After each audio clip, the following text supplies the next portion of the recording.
जय हिंद दोस्तों इस वीडियो में हम इन 5 प्रश्नों के बारे में जानेंगे। तो पहला प्रश्न है, एक्स ग्रुप का टेबल 7 या 8 क्या लागू है। दूसरा प्रश्न है, ऑनररी कैप्टन पेंशन के बारे में। तीसरा प्रश्न है, कौन सा नायक 24 ईयर सर्विस करता है। तो इस प्रश्न के बारे में हम सबूतों के आधार पर जानेंगे कि नायक 24 साल नौकरी कर सकता है या नहीं। और चौथा प्रश्न है 83 ईयर फैमिली पेंशनर की बेसिक के बारे में। पांचवा है सूबेदार की पेंशन कम फिक्स। तो आगे बढ़ने से पहले आइए देखते हैं स्पर्श का अलर्ट जो उन्होंने पेंशनर्स के लिए जारी किया है। तो जब हम आ चुके हैं स्पर्श की वेबसाइट के ऊपर, जैसे ही आप लॉगिन करने की कोशिश करेंगे तो आपको ये अलर्ट मिलेगा। Annual identification for pensioner due in month of November 2023 have been extended till January 2023। यहाँ 2024 होना चाहिए। Please submit your life certificate to ensure continuation of pension after January 2024। तो इसका मतलब यह है कि जिन पेंशनर्स का लाइफ सर्टिफिकेट नवंबर में जमा करने की तारीख थी और उन्होंने किसी कारणवश अभी तक अपना लाइफ सर्टिफिकेट नहीं जमा कराया है, तो उनकी लास्ट जो डेट है वो जनवरी 2024 तक एक्सटेंड कर ली गई है। यानी कि वो जनवरी 2024 तक अपना लाइफ सर्टिफिकेट जमा करवा सकते हैं ताकि उनकी पेंशन चालू रहे। तो यह अलर्ट उन पेंशनर्स के लिए है जिन्होंने नवंबर 2023 में अपना लाइफ सर्टिफिकेट जमा करवाना था लेकिन नहीं करवा पाए। तो उनके लिए ये आखिरी मौका है, जनवरी 2024 तक अपना लाइफ सर्टिफिकेट जमा कराएं। अब चलते हैं प्रश्नों की ओर। तो पहला प्रश्न है त्रिलोचन खुंटिया की तरफ से। आपने टेबल 7 के बारे में कहा, एक्स ग्रुप टेबल 8 में भी है। एक्स ग्रुप डिप्लोमा अलग अलग कैसे हो सकता है। केस तो अभी सुप्रीम कोर्ट में है। तो त्रिलोचन खुंटिया जी, जो आप टेबल 7 और 8 के बारे में जानकारी दे रहे हैं ये बिल्कुल सही है।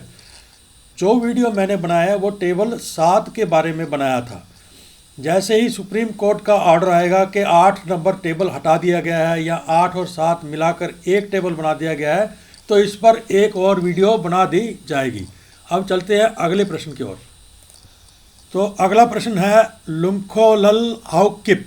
सर, मैं 2019 दिसंबर में पेंशन हूँ, ऑनररी कैप्टन हूँ, मेरा बेसिक 36,800 है, ये सही या गलत, प्लीज़ बताएं। तो इसका उत्तर है 31 साल या उससे ऊपर की बेसिक बनती है 43,675। और ये जो 43,675 है ये मैंने ministry of defence department of ex serviceman welfare के 20 जनवरी 2023 के टेबल नंबर 7 से लिया है। तो लंखोलाल हौकिब जी, आपकी पेंशन की बेसिक होनी चाहिए 43,675 जबकि आपको मिल रही है 36,800 जो कि कम है। तो आप इसकी ग्रीवेंस सीपी ग्राम्स पे डालिए ताकि आपकी पेंशन की बेसिक 43,675 हो सके। अब अगला प्रश्न है। अगला प्रश्न है हरदेव सिंह जी का। कौन सा नायक 24 ईयर सर्विस करदा है। कौन सी फौज है 24 ईयर सर्विस करदा है बताया। तो इनका प्रश्न है कि कौन सी फौज में नायक 24 साल नौकरी करता है। तो इसके लिए मैं आपको ले चलता हूं सर्कुलर नंबर 555 जो छठे वेतन आयोग के ने दिया था, उसके अपेंडिंग एक्स पर हम चलते हैं।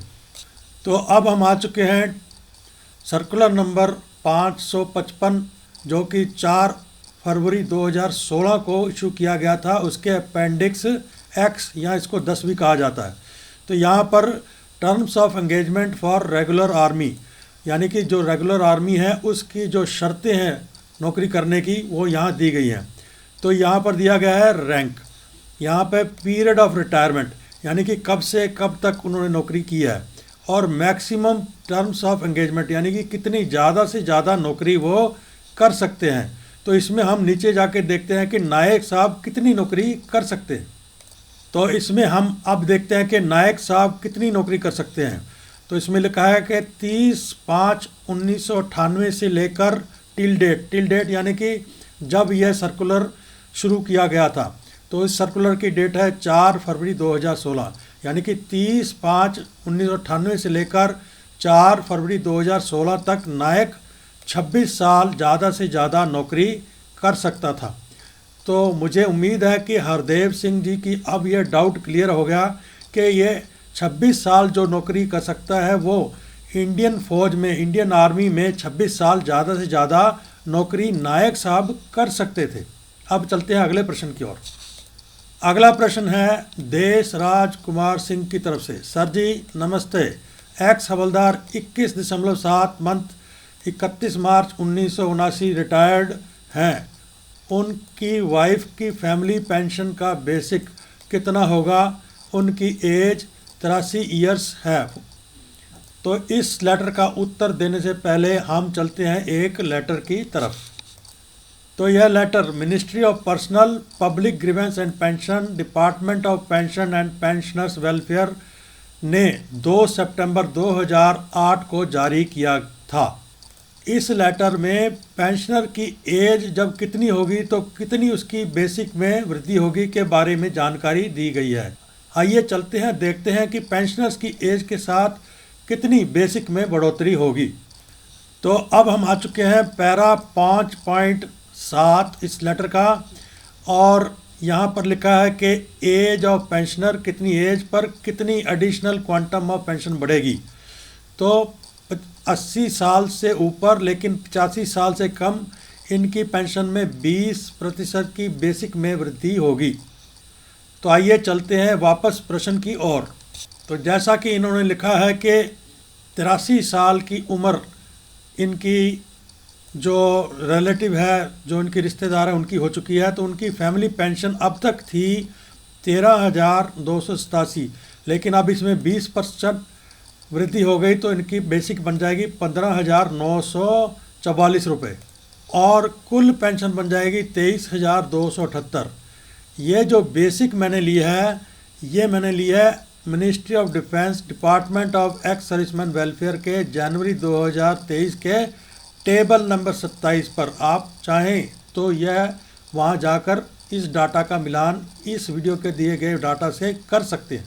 अब अगला प्रश्न है सुम्मू जी की तरफ से। श्रीमान, मैं दिसंबर 2020 में रिटायर हुआ हूँ। मेरी बेसिक पे 28,600 है। मैं सूबेदार की 30 ईयर करके आया हूँ। तो इसका उत्तर है बेसिक जो है वाई ग्रुप की 30 साल के सूबेदार की वो है 31,000, और अगर आपने एक्स ग्रुप से की है तो आपकी बेसिक बननी चाहिए 35,500।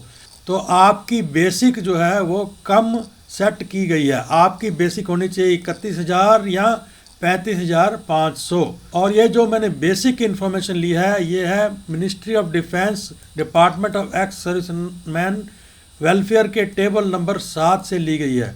आप अपना ग्रीवेंस सीपी ग्राम्स पर डालिए ताकि आपकी जो बेसिक है 31,000 या 35,500 आपके ग्रुप के अनुसार बढ़ सके। तो अब चलते हैं अगले प्रश्न की ओर। तो अगला प्रश्न है AK सिंह की तरफ से। सर 75% वालों डिसेबिलिटी का भी बताएं प्लीज़। तो AK सिंह जी, मैंने एक वीडियो 24 दिसंबर 2023 को डाली थी जो 75% वाले डिसेबिलिटी पेंशनर्स के बारे में थी। उम्मीद है आपने वो वीडियो देखा होगा। उस वीडियो का लिंक मैं इस वीडियो के डिस्क्रिप्शन में भी दे दूंगा। अगला प्रश्न है रामेश कुमारी। श्रीमान जी, विडो की पेंशन के बारे में भी बताएं, किसको कितनी मिलनी चाहिए? आपकी बड़ी मेहरबानी होगी, धन्यवाद। तो रमेश कुमारी जी, मैंने 2 वीडियो बनाए हैं फैमिली पेंशनर के, एक फैमिली स्पेशल पेंशन के ऊपर, एक फैमिली नॉर्मल पेंशन की। इन दोनों वीडियो का लिंक मैं डिस्क्रिप्शन में दे दूंगा, आप चाहें तो वहां से उस वीडियो को देख सकते हैं। तो इसके साथ ही इस वीडियो का करते हैं अंत। अगर आप इस चैनल को प्रोत्साहित करना चाहते हैं तो सब्सक्राइब कर लीजिए, लाइक कीजिए, शेयर कीजिए, और हाँ, आपसे विनती है कि आप कमेंट जरूर कीजिए ताकि और भी आपकी जो क्वेश्चन है, जो कमेंट हैं, उनके बारे में वीडियो बनाया जा सके। तो मिलते हैं अगले वीडियो के साथ, तब तक के लिए जय हिंद।